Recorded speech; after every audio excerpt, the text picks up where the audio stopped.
Good morning, guys, and welcome to another Bloudam in Extreme Fishing episode. Yes, and we've got Johan here from Extreme Fishing, and you guys in the comment section said that he's looking around too much, and he looks like a very naughty guy, and he is a very naughty guy, and I guess that's why we're good friends, and we enjoy making these episodes for you. First of all, thank you to Sugarbird.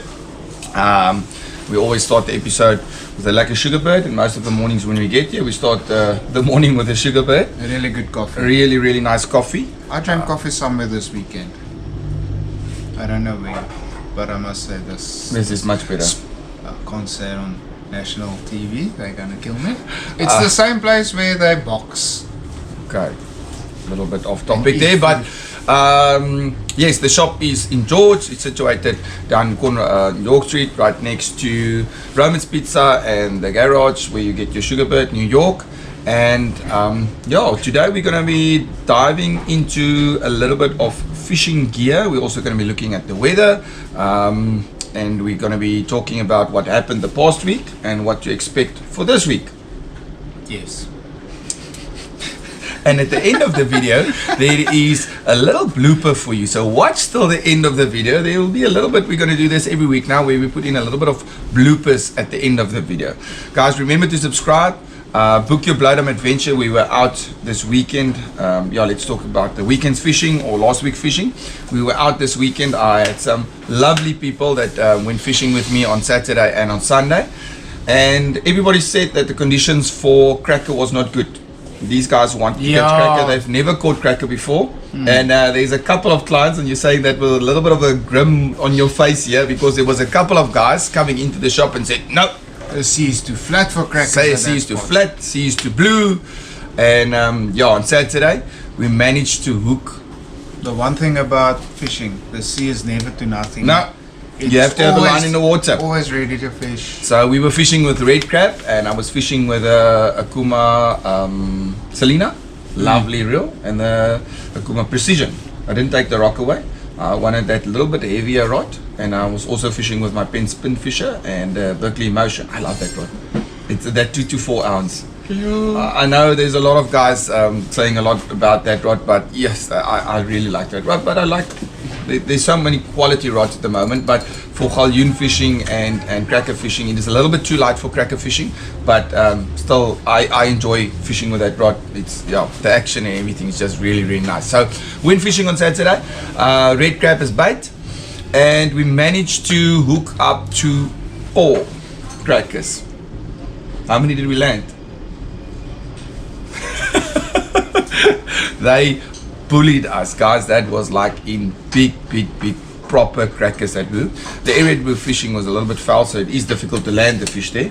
And then the guys wanted to go back on Sunday, so we went back on Sunday, and we managed. I think that's the thing with the flat sea. You don't have the rough seas to push it out of the rocks the whole time. Yeah, that is true. But at least we were in the game. We got the fish on the line, and then on Sunday we went back, and we got. The one client got his first PB cracker. He's got his PB Colstad, proper Colstad, and then the other guy got his first cracker ever. It was a small cracker, but still, first cracker. So yeah, that was really nice fishing. Then there was also leave on Saturday, and I spoke to a lot of the guys, and there wasn't much happening, but we know that there was on Wikifish it says it's a 43 kilogram. It's 159, 156 something. There's some centimeter cob that was caught. So yeah, we'll try and get those pics. Really nice. There was a lot of fishing this weekend. Yeah, there was a lot of guys. Johan, you mentioned that a lot of grunters came out. Estuary fishing for grunters. Yeah, client sent me photos on grunter prawns and stuff. We'll show the photo right now. So the estuary fishing, I know that there was a couple of guys that went to Witstrand as well. Not much action. A little bit of a lot of wind in Witstrand, but that's why it's called wind. Yeah, I saw an elephant fish also come out. Yeah, it was by the Raspel guys. Yes, so a lot of smaller rays and smaller sharks and that type of fish. Not a lot of proper. No bronzies that I heard of coming out. They say there's at Bochum's Bay, there's a few, but not much. No, but the spot that everybody was targeting last year was the hotspot, was Dunabay.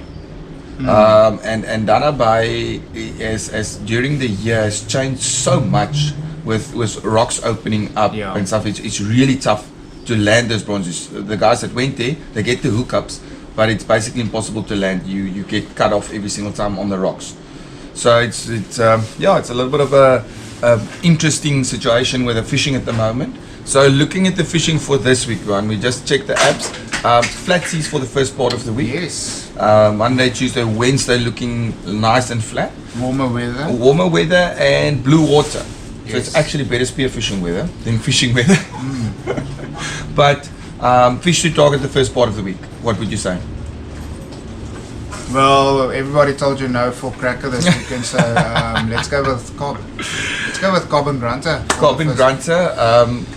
I was surprised that, talking about the cracker, I was surprised that there was not any galjoen, not even one galjoen on that red crab that we were fishing with. I thought that there would maybe be a bycatch on a galjoen or a couple of galjoen bites. There's one thing that we missed. What? Shad season is open. Oh, for shad fishing. season is open. Yes. Yeah. So now you can legally catch your shad. And that's maybe a good idea with the warmer water and the flat seas. Yeah. It's not a bad idea to go and cast a lure or pilly for shad. That's not a bad idea this week. Yeah. Flat seas Nice and warm spoon. water. There has been reports of bonnies. Yes, Guion went out yesterday and bonnies are in Mossel Bay. Okay. There has been a couple of reports of bonnies from Fisherman's Rock and there at the pump station, the old pump house. Yes. There in Mossel Bay. So, and I see the guys in Robberg. We must make a Robberg trip again. They've been catching some nice garrick of Robberg. Okay. There we were fishing for the bonnies that one Also day. on lure again. Lures and live bait. They're using live bait as well. Yeah, I see live bait for the is a big garricks. thing now for the garrick. Yeah, so garricks are also starting to show, but that happened after last week west. We had some good west last week that cleaned up the water and brought in the warmer water. So you will start finding more and more game fish in the water. Your garricks, your yellowtail. I saw there was some spearers that got some yellowtail off Mossel Bay Point. So there is definitely your game fish. And then Struisbaai on fire. Renko went to Struisbaai. Quota, full quota. The yellowtail is on fire in Struisbaai at the moment. Deep sea cob still not around. And then heading into the weekend, you're looking at a little bit bigger swell. The swell starting to climb Friday, Saturday. Swell starting to climb a little bit. So I would suppose that would be better with weather for conditions for cracker hunting, where that sea that's a little bit more rough. Yes. I suspect that the cracker will be in a little bit better. So yeah, that sums up the last week's fishing. What to target this week, but yeah, Johan, that's a brilliant idea to go and target some shad and cob in those flatter, bluer seas. Then Johan, bait for the cob because it's going to be flat, because it's going to be warm. It's going to be flat seas, clean water. What bait works better for cob? Because I know that as soon as the water is a little bit dirtier, they're hunting on vibrations. Yes. So in the bluer water, they'll hunt a little bit more on sight. So what would that be? More choker, pilchard? Yeah. Or would it be more live bait? What would you say? You can try a bit of both. Live bait is never a bad idea. And the guys have been catching the fish on the live bait lately. But if you can't get the live bait, go with choker, sardine, or oculeg. Or you can drop shot with a flat seas Yes. and grab a bucktail or drop shot or a little lure or something. Go chuck that on the flat banks. Maybe a good idea with a flat seas to try that out. Okay, guys. So a little bit of we're not doing a tackle talk today. We're doing a little bit more of a clothing talk today. And with the warmer weather, it's very important. So this is something that gets overlooked a lot. I had it this weekend where one of the guys that was on a Bloudam adventure had slops on, and he was really struggling on the rocks. So there's certain types of things that is actually just as important as your fishing tackle. Yes. And that is your apparel, your clothing, the stuff that you need with you when you go. So we've got a couple of things here. That has been working and going for many years that the guys use this gear. So these are the booties that I like to use. It's got a neoprene foot, and then it's got rubber protection all over. I really like these, but when you are fishing with these for boat fishing and everything, they work really well. But as soon as you get on rocks where there's that little bit of a green slime or that little bit of grass or something on it, these are so slippery. Yeah. So they have their place. They will work on rocks. When you've got dry rocks and shells and mussels and stuff like that, they work really well. But as soon as you get that little bit of a grass on the rocks, but is there a boot or shoe that works on green? These ones work a lot better. Yeah, but you still slip. You still slip, but for some reason these ones work a lot better. I'm down on a flat rock. Yeah. But these ones, and then they've got the holes that's drilled in, so as soon as the water goes in, the water can easily filtrate out. That's beautiful. Filtrate out. It can filter out. So yeah, these ones more preferred for rock fishing. The anglers love these ones, and then you buy these neoprene socks to go with them. Yeah, so it's a must-have. It's a must-have when you buy these boots. Otherwise you're going to get blisters on blisters on blisters. Yes. So yeah. And it's yeah, neoprene socks with those ones. They're really comfortable. You can walk far with those. They're comfortable as soon as you have your neoprene socks. These ones also very comfortable to walk because this is neoprene. So they are really comfortable to walk in. But as I say, wet crocs, a little bit slippery to use. And then this is something that I saw the guys that fish for sharks. They like these ones. The sharks or the people? No, the people, the guys that fish for sharks. Yeah. During the summer month, the sand gets really hot. Yeah. So you don't need boots when you're going into the water when you're wading in. But as soon as you hook onto a shark and you have to walk up and down the beach, your feet starts burning. So then these ones, they've got a nice, it's really wide, so that gives you the traction in the sand when you really need to dig in to fight the shark, and it protects your feet. So really comfortable to walk on the sand with because they're a lot wider than your normal slops. Yeah. So these ones really a must-have if you're going shark fishing. A really nice thing to just have with you. Yeah, and these are going on special for this month while stocks last. They're going from 249 to 100 Rand.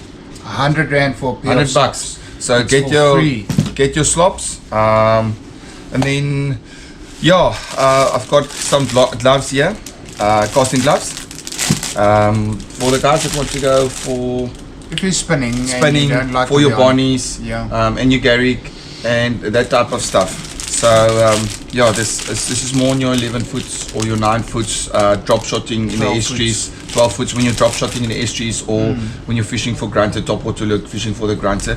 Nice little comfortable. Then you can do really a lot of casts because you go through a lot of casts. As soon as you do that type of fishing, you go through a lot of casts. It happens when your hands get wet. Your fingers start getting soggy and soft like. You get those granny fingers. Yes, I just wanted to say that. I wanted to call it opa fingers. And then something that I've been enjoying a lot over the last couple of fishing trips, especially during the winter, is a nice jacket. So we've got these extreme fishing. We've got the extreme fishing jackets. Got neoprene. It's really nice and tight around your wrist, so it will stop the water from coming in when you stick your hand in the water. And then it's got the neoprene here at the bottom as well, going around, and it's got nice little collar here of neoprene as well, so nice and warm around you. Yes. It protects you from the sun. Yes. Nice and protected from the sun. And then the thing that I like the most about these jackets is your pouch. So in this pouch, I always have a lot of stuff in this little pouch.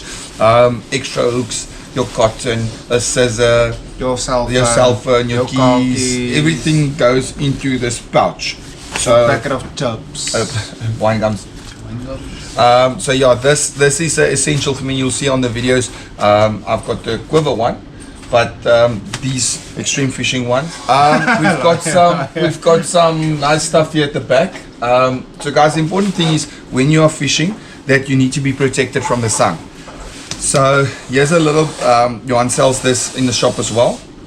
It's Exoderm Camo Sunscreen. It's Zeroderm, bro. Zeroderm. Sorry, I saw Zeroderm Camo. Yes. Sunscreen SPF 40. You will know this brand. It's from Hier van ons alweer. Hier gaan ons alweer Supercast, endorsed by Hier gaan ons alweer Supercast. Yes. Okay, so the important thing about this one It is a very good one. It does keep you protected, doesn't chase the fish away, and it also doesn't burn your eyes. it doesn't burn your eyes and it's unscented. Just don't go set it and put it in your eyes. So a lot of the sunscreen, when you put it on your hands and you work with bait, the smell goes Yeah. onto your bait.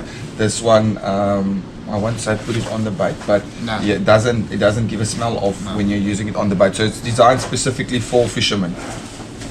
It's sealed. I wanted to smell it. Okay, so it's designed specifically for fishermen, and what goes with that is if you're going to the beach and you're fishing for 5-6 hours and you're not wearing a proper fishing shirt, you're either going to get very warm if you're just using a normal long sleeve because it's cotton. You're going to get very warm, or you're going to use a short sleeve and you're going to get burned.